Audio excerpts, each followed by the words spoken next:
You knew a lot about Donald Trump, then you knew a lot about Hillary Clinton, but now we've got Sanders firmly in the equation. You've also got another Republican in the equation. So what do the international community need to know about how this all ended up? Well, let's start with the Democratic side. Sanders' main issue is economic inequality. For him, most, if not all, of what ails the United States can be traced to economic inequality and its closely related aspect of campaign finance reform. His foreign policy hasn't been as nearly as sort of detailed as Clinton's has, and of course Clinton was Secretary of State, so she can point to a significant sort of foreign policy, perhaps the most significant foreign policy position that she possibly could have held.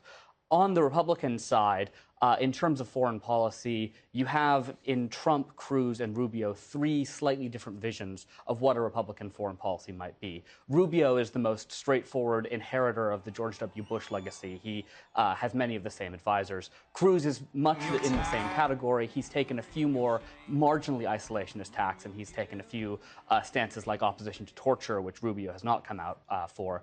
And then Trump is more difficult to place. He has indicated that he would look to put tariffs on Chinese imports, which places him outside the entirety of the rest of the field on both sides.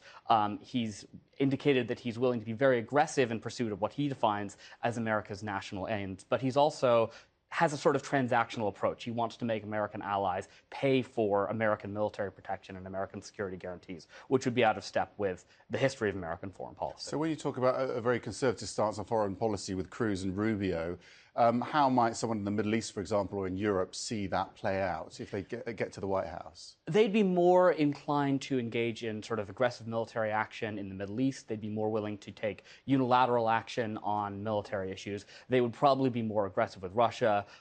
Rubio, in particular, has been vocal about calling for the Iran nuclear deal to be scrapped on day one. Of course, that's very complicated because it's a multilateral deal, so that would lead to many complications with Europe and China and Russia. But it would basically be a fairly strong shift away from the more multilateral view of the Obama administration. And the way Hillary Clinton's been speaking about Barack Obama, the assumption would be you'd expect a continuation, roughly, of his foreign policy. Clinton is slightly more hawkish than Obama. She, I think, was in favor of intervention in Syria, which he resolutely opposed. But on the whole, she believes in the same basic set of foreign policy principles of sort of American strength through soft power, backed up by a willingness to use hard power primarily through multilateral means. If Trump does manage a comeback, what sort of position will he have in the world when he's alienated so many world leaders? We've got even here in the UK, the Prime Minister has criticised him. He's put his campaign ahead of everything, and he's made a lot of enemies around the world. What sort of position would that put America in if he got into the White House? It would be very difficult for him to institute a lot of the policies that he's talked about. The wall on the border with Mexico, for example, would be incredibly unpopular, and there's no prospect that Mexico would agree to pay for it.